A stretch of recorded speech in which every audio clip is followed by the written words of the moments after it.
Hi, everyone. This is Kathleen Byers, ready for today's broadcast. I'm sorry I'm coming to you late. It's kind of cool because it's giving me an opportunity to do it outside instead of in an office, but we couldn't get the electronics to work today, the technology. So, hey, here I am on my mobile phone, and we are going to be talking about racing to nowhere. So I don't know how many of you, raise your hand if you feel like you're racing to nowhere from time to time, but this is pretty common, right? We live in an achievement society. We are rewarded by the more we get done, the more things we do, and as women, we love to multitask. And common advice is typically that, we need to be doing it all. We need to be getting more done. The more you get done, the more you can rest later. So what happens is one of the pieces of advice we always hear is, well, let's just do it later. Just get it all done and then you can rest later, right? This is pretty common in our communication. This is common in our parenting. This is common in our workplace habits, which is if you can just get the hard work done, then you can go play. If you just eat your vegetables, then you can have your dessert. If you just make your bed, then you can go play with your friends, right? And so we love to work until we drop. And then we're supposed to go have quality of life. And it just doesn't work that way, right? The other thing that we often hear is, let's just have a simpler life. Just simplify. You don't need all this stuff. Let's all just go live in a barn, Let's live in which, hey, if living in a barn is your thing, I love that. But, let's just give it all up and let's just have a simple life. You just need to do less. And I tell you what, that there's something to be said for simplicity, and there's something to be said for, enjoying the simple moments in life.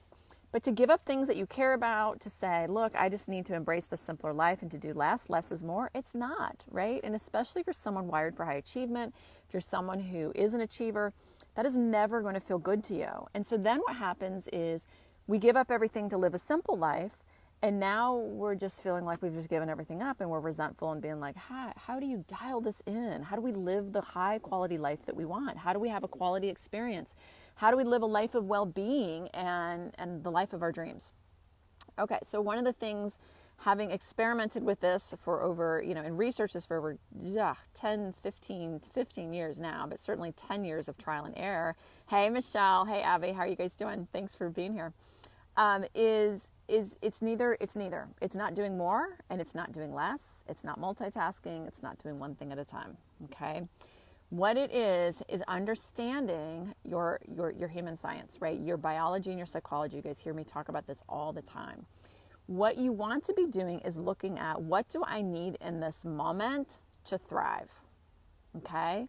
What do I need in this moment to thrive? Whether that be something, being aware of, right now I need some peace. I need quiet of mind. That's what's really important to me right now. And if I don't get that, then I'm not going to be effective in the next moment in life. Right now, what I need is a higher level of connection with something in my life, whether it's my dog, it could be my kids, it could be my spouse, it could be an office mate. So being aware of what you need. What are your needs? What's really going on? Right now, I need to eat. I need sustenance. If I don't have this sustenance, I'm not going to feel like I'm thriving. I'm going to get grouchy. I'm going to feel bad, right? And so what happens is we create these lives that are highly structured, where we're trying to fit everything in. And if we can just get all this stuff done, we'll feel good. And then we don't. And then we pull way back and we say, well, let's cancel a bunch of stuff. Let's stop doing all these things. Or let's outsource and get other people to do all this stuff for us, right? And all those things can help, right? Like those can be helpful tools or helpful strategies.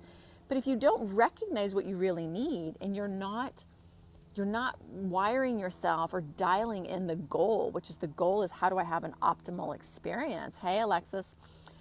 Then you won't have an optimal experience, right? You're just going to be running from one area of your life to the next, okay? So in the workplace, one of the things you would want to be doing is saying, okay, what do I need to do to have an optimal experience in the workplace today? How do I come here and offer the highest level of value, and in return have the most optimal well-being? Potentially that might be doing the toughest thing about your day first. It might be scheduling 90 minutes of meetings and then 15 minutes of downtime for yourself. It might mean cramming a whole bunch of meetings in one day, back to back to back to back to back, and then the next day giving yourself some breathing space for getting your work done. So what we have to learn how to do is flow, right? So I have days in my schedule where I am back to back to back to back to back, and I'm optimizing and being extremely efficient with every piece of my time. So, and I set that up that way. But then I might have another day where there's a lot more fluidity in my day. And so it's really not about scheduling. It's about how do I stay in control of my needs. So I'm optimizing them versus how do I create more time? How do I get more time? How do I get permission to have more time? And when we start optimizing our experience in life and say, wait a minute, how can I make this day, this moment, this meeting, this moment with my kids, this moment with my husband, whatever I'm doing, more optimal? A lot of that is letting go of these beliefs that I have to be achieving and doing, and all this stuff has to get done, and saying, this is the moment I'm going to optimize. And what I need is I need higher connection. This is the moment I'm going to optimize. What I need is exercise. This is the moment I'm going to optimize, and what I need is this.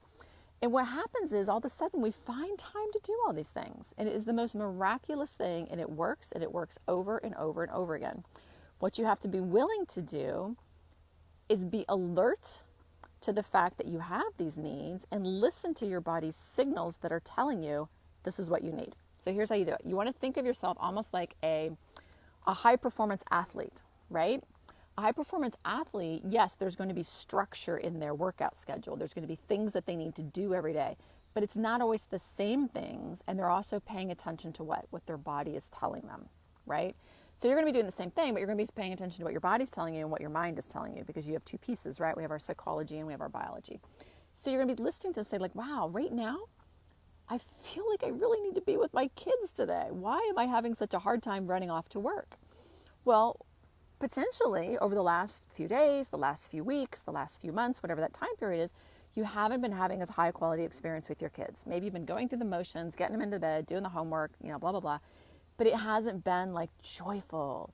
There hasn't been memories made.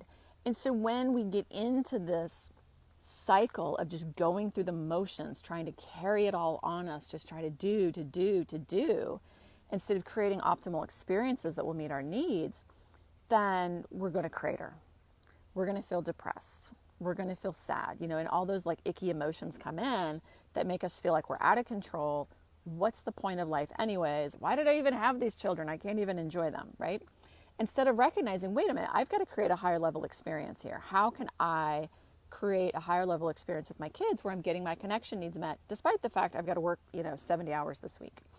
And you're just going to look for different strategies to get that connection need met, not because you're guilty, not because your mother-in-law told you to, not because you're supposed to be super mom and you've got some script upstairs telling you. It's because you recognize that your internal need is knocking on your door saying you miss your kids and you want to spend more time with them right now. Great. So figure out a way to have a higher quality experience and create that time that's really going to be valuable. The same thing happens in the office, right? How do I go into work and feel fresh every single day? How do I get excited to get out of bed? Why do I feel like I'm just so exhausted all the time? Well, then we have to step back from this. I need to do. Let it get done. Let me get it done. I'm just racing through the day. The other thing we do is like, oh, well, if I could only get my leadership to take some stuff off my plate, I need to do less. It may be somewhere in between there. You may need to do less, no doubt. You may need to do more, but it's about doing it differently. And so hopefully that's what you're hearing in this conversation, right? It's not about doing less or more. It's what are you doing to get that need met? And do you need to shift that up and change it? So in the case of our work, if we are struggling to find time to get it all done and we're feeling like we're mentally exhausted, how do we work differently? Where we see a lot of workplace anxiety, where we see a lot of people crashing and burning, is that we're just putting our heads down and trying to get it done. Rather than stepping back and saying, wait a minute, this isn't working. I need to find a different way. I need to find a more effective way. I need to get resourced differently. I need to stop and look at rescoping something. I need to just get off my desk and go for a walk. I need to go across the hall and go talk to my colleague down the hallway. Because I know if hey, Gabby, I know if I'm creating a better experience, potentially with that relationship, that's going to come back to serve me in my role here. And this is where we tend to really undermine ourselves and feel like we're racing. It's because we're just trying to do stuff without thinking of the intention, without thinking of the need that's getting met, and without recognizing, like, maybe it's not less and maybe it's not more, maybe it's different. Maybe we need to think and work different. And this was probably one of the biggest revelations, aha moments, I should have had a V8 moments in my own journey, as I was really trying to discover, how the heck do you have it all? You know, how do I have this fierce career that I love? How do I make an impact, but not feel exhausted all the time and not feel resentful? You know, I'd go through these periods where I loved my career and then I was resentful of my career. And that's, you know, that wasn't a quality experience for me or anyone else around me. And I had to realize that I had to start working harder. It wasn't about working smarter. It wasn't about working with, hey Salima, it wasn't about working with fewer projects. It was about going, what is going to make me most effective in this role? And how do I do that today? And some days it meant closing my office door and doing the work. Other days it meant taking more breaks to go get coffee with my colleagues and neighbors. Other days it meant, cramming in as many meetings as possible. And so it's really about creating intention around the strategies we're using to get our needs met in any situation. And there was this great, one of our clients had this wonderful moments a while back, and she said, you know, I just had this week and I came home on Thursday and I felt like, or Thursday, Friday, whatever day it was, and I felt like I really wanted to clean out a drawer. You know what I mean? Like a drawer in the bathroom or a drawer in the kitchen or whatever it was. And she's like, and then I felt so bad. I was like, my kids are waiting, my husband's waiting, everyone's looking at me and they're like, why are you cleaning out a drawer? Why is this more important than your family? You just got home from work. And what it was her biology was saying, you need some autonomy time. And I said, well, tell me about your week. And she said, well, the beginning of the week started out on Monday and we worked as a team until midnight because we had this huge proposal. Because I worked to midnight the next day, I took the morning off and I went and did some stuff with my kids. So they got a little bit more time and, you know, we could snuggle. And then the next day after that, I came home from work early and I helped my husband out around the house because he had been doing, you know, double time because of my work schedule. And I said, okay, and then what happened? And she goes, and then I just came home and wanted to clean out this drawer. And I'm like, exactly, because what your body was telling you is you need some autonomy time. And what could have happened to improve that situation? This is a perfect example. It's not about doing less. It's not about doing more. It's recognizing you have a need for autonomy. And in that mix of those crazy days where you're showing up till midnight at work and you're serving your career, and then the next day you're serving your kids and you're filling up that cup for motherhood, and the next day it's, you know, being the woman you want to be in your marriage, it's recognizing that within that, she had a need for autonomy and she needed to be weaving that in, because then on the fourth day, she wouldn't have come home and had this obsession with the drawer. It would have been, okay, great, I am getting my need for autonomy met throughout this chaotic week that is not a normal week for us. So ways to get your autonomy met could be, you know, listening to the radio on the way to work with some really cool music station instead of checking into voicemail. It could be, you know, taking that 5 minutes to go get a great cup of coffee after a meeting before rushing off to the next one. Doing things that you want to do. That's what autonomy is. It's freedom, right? So that's a perfect example of how it's not, and the other beautiful thing about that story is there's no reason to beat yourself up for wanting to clean out a drawer. There was a need that needed to be met. Is that the most effective way to meet it? At that moment, it probably was. But in the future, now that she understands how she's wired and she understands how to really optimize her level of living, she can start incorporating those things in intentionally so that we're no longer compulsed to do these things. We get to choose them. Does that make sense? And that's where freedom comes in. That's where having it all comes in, is when it's not having stuff and it's not having a certain thing, right? There's no thing. We all know that the joy of life is the process. It's not the destination. But having control over it. That's the piece that so many of us are missing. So we're just racing to nowhere because we're running around trying to get to this place of calm, of contentment, where life is joyful, where we're making memories, and then we can never quite get there. And, you know, it's almost like preparing for, you know, a holiday, right? You're preparing for the holiday and you're running and running and running and running and you're getting all the decorations and you're getting the tableware and you're getting the food ordered or whatever it is, right? And there's just all this chaos and it just is so exhausting. And then you finally get to the day, the holiday, and you're so exhausted you can't even enjoy it. Like, has anyone had that experience? I know I've had that like more than once. That's how we're living our lives, rather than saying, wait a minute, It's not about doing less at the holiday. I still want the tableware. I still want the nice food. I still want, whatever it is. But the way I'm going to go about it is differently. I'm going to make different strategies to choose. Maybe in that instance, I don't try to take it all on all myself. Maybe I call someone for help. Maybe I call in help. Maybe I order the food instead of make it myself. Like, there's 1,000 different ways you could make that a much more high quality experience for yourself, so that when the holiday gets there, you're like, oh my gosh, this was easy. This was amazing. I'm so happy to enjoy this joyful occasion with my family and friends, versus I am so exhausted from putting this together. I hope someone else hosts this holiday next year at their house. Does that make sense? So that's what it's like to be aware of and in touch with of your needs, right? It's recognizing I get to create the experience in life I want. My boss isn't in charge of it. My company's not in charge of it. My husband's not in charge. My kids aren't in charge. I am. It's my autonomy. It's my freedom. It's my choice. So rather than doing it all or doing less, and rather than racing to get to some destination, I'm going to make every day the destination.